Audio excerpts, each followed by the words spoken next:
Hello বন্ধুরা, কেমন আছো সবাই? আশা করি সবাই ভালো আছো। আমার ছাদ বাগানের আরও একটা ভিডিওতে তোমাদের সবাইকে স্বাগত জানাই।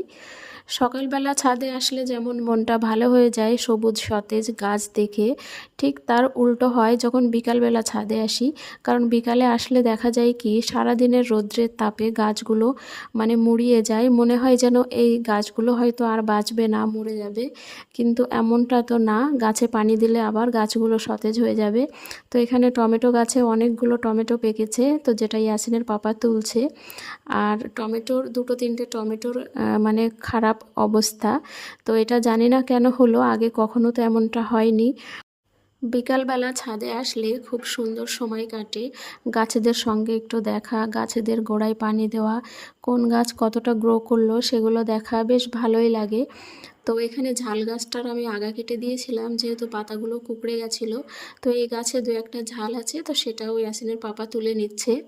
আর একটা বেগুনও তোলার মতো হয়ে গেছে। পাতাগুলো সব এরকম হয়ে আছে। এবারে একটু পরে গাছগুলোতে আমি পানি দেব, দেওয়ার পরে কিন্তু গাছগুলো আবার সতেজ হয়ে উঠবে।